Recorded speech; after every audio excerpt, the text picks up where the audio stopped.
Welcome to Battlefield Nostalgia, where I take a sentimental look at some of my favourite and some of the community's favourite Battlefield moments.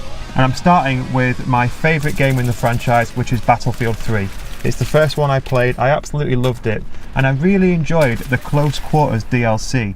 So I'm going to start with the very first objective-based gameplay that I experienced on Battlefield. Now when I bought Battlefield 3, the Close Quarters DLC was already out. I was advised to start with Team Deathmatch on Noshar Canals to get used to the mechanics, the quick reactions you need. And then when it came to moving out to objective-based gameplay, I went straight into Close Quarters because I wanted to get more used to that kind of mechanic of capturing objectives, moving to different objectives without having to dodge tanks. So I wanted something infantry based, and the very first map I played was Donya Fortress. So Domination is essentially a quick version of Conquest. Those flags capture a lot faster. It's just infantry based gameplay, and it's all about keeping moving. You can't really camp in a game of Domination because flags change hands so often, and if your team is coordinated, it can actually be a very tactical game mode. And I really think that in particular Donya Fortress and Zebra Tower, which I will cover probably in the next episode, were designed so well to keep the action moving. They were really good maps for Domination, and I think they really worked for that game mode. So I'm going to focus on Donya Fortress today, and as with all the other Domination maps, there are three main capture points, A, B and C. Now a lot of the gameplay you'll see today will be from capture point B, below the courtyard.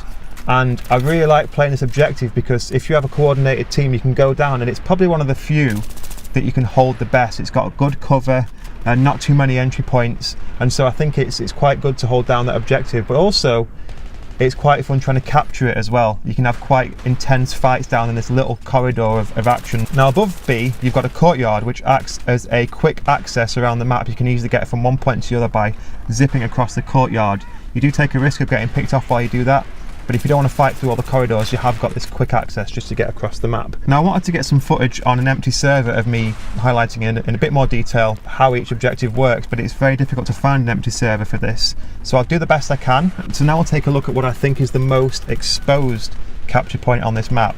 And bear in mind that I am trying to film this while 32 players are trying to kill me. But basically capture point A is a flag on a balcony that overlooks the courtyard, and there's really only two entry points, two opposing staircases, so this is much more of a meat grind to get this point, and it's very difficult to hold because if you stood up there you can get picked off from any area of the map. If you lay down, it just takes one stray grenade or a couple of players to run up and you're gone. So this one exchanges hands a lot more frequently. And the final point is objective C, which is in this sort of palace-like entranceway with sort of curved staircases round to it and a balcony around it, which means there's multiple different points of entry and defense. You can defend it from the balcony around it, you can defend it from underneath where the flag is.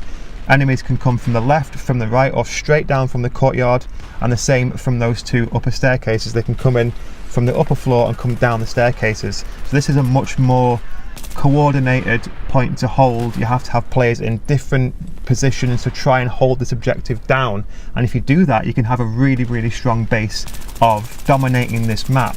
And it's in describing these points that I've realised why I like Donya Fortress so much. It is that level design. It's a close quarters map, so you're going to have fast, chaotic action. You're probably going to die more than you would on a big game of Conquest, but unlike the classic example of this kind of game mode, this kind of meat grinder, which is arguably Operation Metro, going for these objective points and moving down these corridors doesn't quite feel like the sort of suicide mission that it is trying to get into Metro. You can get to a point where it's a question of how many times do we have to die before we can kill enough of them to progress towards that point. Because flags exchange so quickly on Donya Fortress, you never get that impression that you're just stuck down, and you can't get locked in at a spawn on something like Metro. You can basically get pinned in at a spawn. This doesn't happen on maps like Donya Fortress, and I feel like because of the map design and because of the fact that these flags can be quickly taken if you're coordinated, it does a very good job of circulating the action, so you're not constantly fighting in the same areas. There are hot points of action. There's sort of like an area where I'm guessing was a swimming pool. That tends to be a focal point of combat between the two sides, and the corridors, moving between the corridors, you can get a lot of action in those. But generally speaking, the action does circulate around the map really well, and you see flags exchanging hands regularly. So you constantly have something new to do. You're not just holding down one and trying to hold it down. You might capture one objective and then notice the last one you got has gone. You then have to move to that one and try and capture that one. So it does really push that objective-based gameplay. You can't really go for kills on this, and you can't camp.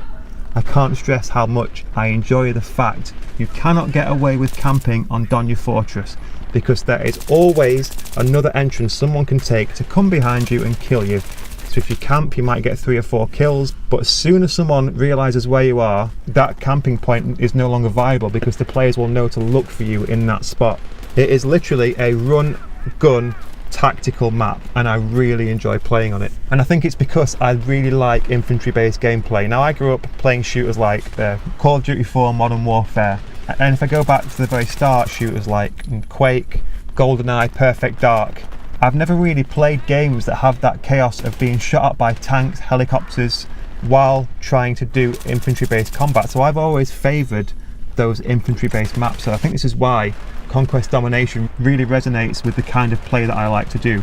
I do enjoy the bigger games with vehicles. It adds a new element to the game, but I really enjoy infantry-based combat. So for me, Donya Fortress will always be one of my personal favourites, and I always like going back and playing on it. Like I said, this is a nostalgia series. We're going to be looking back at some of those classic maps and game modes, and I don't want to just cover my favourites. I'd like to hear from you guys as well. I always try and promote discussion. If there's any maps or game modes that you think are classic Battlefield, let me know in the comments below, and I'll try to cover those in future episodes. But in the meantime, if you enjoyed this sentimental trip down the Battlefield road, be sure to leave a like, leave a comment, subscribe if you haven't already, click the bell icon so you get notifications whenever I upload a new video. Take care of yourselves, and I hope to see you all very soon.